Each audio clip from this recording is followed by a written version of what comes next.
Latihan TNI terintegrasi kali ini masukkan unsur operasi militer selain perang sampai-sampai puluhan ribu personel dari 3 matra ikut diturunkan. Sebuah manuver yang kian mengukuhkan legitimasi dan juga peran TNI di tengah masyarakat, terutama di wilayah-wilayah yang rawan gesekan kepentingan seperti kawasan hutan dan sektor pertambangan. Nah, pemerintah menyebutnya sebagai upaya menjaga harta karun kekayaan alam Indonesia. Tapi ya wajar kalau publik jadi geleng-geleng. Emang separah apa sih ancamannya sampai harus mengerahkan pasukan sebesar itu? Nah, bagian itu yang bakal kita kupas tuntas bersama dengan Kang Hendra dan juga ada Mas Iqbal, Managing Editor CNBC Indonesia. Selamat sore. Sore. Ini cukup menarik ya. Ya. Ada puluhan ribu yang dikerahkan tadi contohnya dalam latihan terintegrasi di Morowali, kemudian Babel. Kalau dari Mas Iqbal sendiri sebetulnya se-urgensi apa sih sampai-sampai ada puluhan ribu TNI yang juga dikerahkan selain memang tadi ada latihan terintegrasi? Tentunya ini sejalan dengan keinginan Presiden ya, yang berulang kali kita tahu menegaskan bahwa tidak ingin ada lagi kebocoran. Nah, salah satu kebocoran yang sudah beberapa kali juga kita singgung di sini, bahkan di beberapa event yang kita lakukan, itu adalah dari sisi pertambangan ilegal ya, terutama di Bangka Belitung dan juga di Sulawesi Tengah, terutama di daerah Morowali. Karena kita tahu bahwa dua daerah ini adalah simbol hilirisasi di tanah air. Saya melihat bahwa Menteri Pertahanan selaku ya dia kan sebagai koordinator ya dengan Panglima TNI dan juga Kepala Staf itu mencoba menerjemahkan apa yang diinginkan oleh Presiden. Karena kita tahu bahwa bahkan di Coffee Morning yang kita selenggarakan pun memang faktanya masih banyak tambang ilegal ini dan hasilnya itu kan kemudian dibawa ke luar negeri. Dan itu tidak ada pajak, tidak ada biaya keluar, tidak ada manfaat untuk negara. Jadi yang mendapatkan manfaat adalah negara lain, negara tetangga kita seperti Singapura maupun Malaysia. Jadi saya melihat bahwa latihan ini tujuannya untuk memberikan efek gentar ya sebenarnya, untuk semacam deterrent effect kepada para pelaku agar jangan main-main. Karena kalau main-main nanti bisa ditindak oleh aparat hukum, terutama dalam hal ini TNI.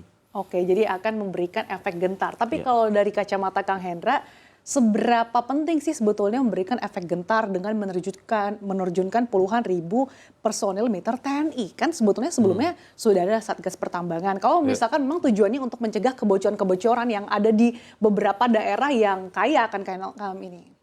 Ya, persis seperti yang sampaikan Iqbal. Jadi ini memang pesan yang sangat keras bagi pelaku-pelaku penambang ilegal ya, dari Presiden Prabowo, bahwa memang kebocoran selama ini sudah sangat parah gitu. Sumber daya alam kita banyak bocor dan itu mungkin potensi puluhan triliun, dan memang TNI sebagai alat negara wajib melakukan pengamanan dalam konteks tidak hanya teritorial tapi kedaulatan ekonomi gitu loh. Inilah yang menjadi poin pentingnya. Nah, saya melihat dalam konteks misalnya di Bangka ya ada juga upaya penertiban kemarin ya oleh Pak Sapri, bahkan di Morowali pun juga ada kegiatan yang serupa dan ditemukan soal masalah bandara ya. Yang sekarang lagi viral itu saya pikir menarik. Soal bandara yang katanya tidak ada alat negara di situ, ada bea cukai dan segala macam imigrasi. Nah, saya pikir ini dengan adanya latihan kayak gini juga akan ketahuan ya. Kendala di lapangan, masalah di lapangan bisa ketahuan dengan adanya kayak gini gitu. Saya pikir itu hal yang oke lah gitu. Jadi Kang Hendra sama Mas Iqbal sepakat ya bahwa memang kehadiran TNI ini cukup krusial untuk bisa menjaga objek vital nasional dan juga aset negara tadi. Tapi tadi terkait dengan yang sudah di-mention sedikit oleh Kang Hendra, ditemukan bandara-bandara yang ternyata tidak ada bea cukai, kemudian imigrasi. Nah, kalau dari pandangan Mas Iqbal sendiri gimana sih? Ya, sebenarnya kalau untuk bandara kan dari sisi legalitas mereka juga terdaftar ya di bea cukai, di Dirjen Perhubungan Udara ya, di Kementerian Perhubungan.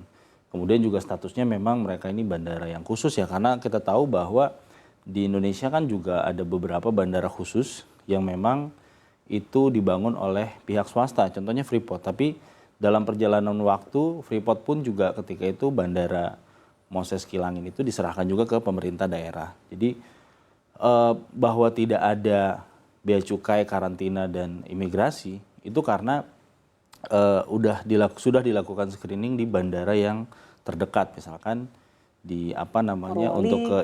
Untuk ke Morowali tentunya yang terdekat adalah di Makassar atau di Manado misalkan. Jadi memang, dan ini pun untuk kepentingan domestik, artinya hanya dari dan ke kawasan industri itu, karena kita tahu di Morowali juga sebenarnya ada bandara satu lagi yang memang dimiliki oleh Kementerian Perhubungan dalam hal ini pemerintah gitu ya. Jadi memang kayaknya banyak yang mencoba meramaikan lah isu Jadi ini mungkin gitu. justru di sini kesempatan kita untuk Ya, meluruskan gitu ya. untuk menjelaskan sebenarnya bahwa bandara itu memang statusnya ya, dan beberapa kawasan itu memang boleh ya. Jadi Saya lihat, diperbolehkan ya? Iya, untuk di swasta itu memang ada peraturan untuk itu.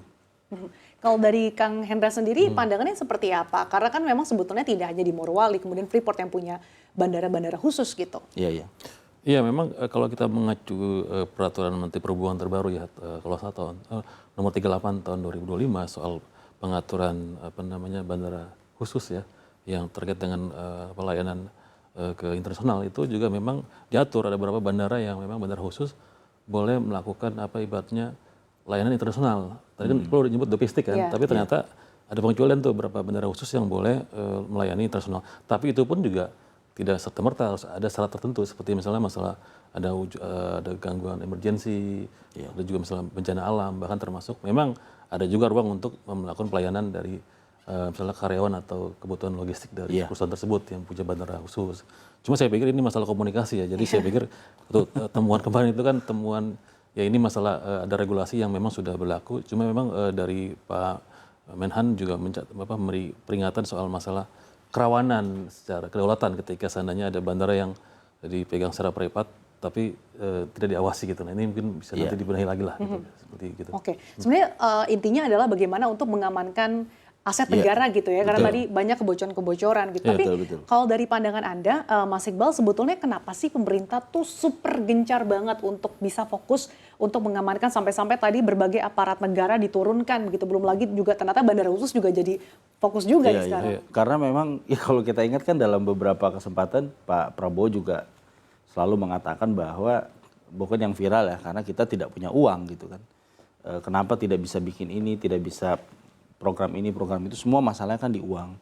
Dan salah satu kebocoran yang paling besar dan terlihat itu kan di sektor-sektor komoditas gitu kan. Makanya saya lihat, dan yang ini menurut saya karena Presiden juga berlatar belakang militer dan beliau juga paham lah ya soal ini, dan semua orang-orangnya adalah orang-orangnya beliau, makanya ini yang beliau kejar gitu ya. Bahkan Menteri Pertahanan sebagai Ketua Dewan Pertahanan Nasional itu pun sampai-sampai mengurusi masalah timah dan nikel ini gitu, karena di balik nikel atau di balik timah kan kita nggak tahu apakah ada mineral lain seperti yang kemarin misalkan soal logam tanah jarang yang ternyata manfaatnya nilainya sangat besar gitu. Fantastis, Itu yang bahkan potensinya gede banget ya. betul, dan ini semuanya balik lagi sih tujuannya untuk membiayai program-program prioritas pemerintah ya.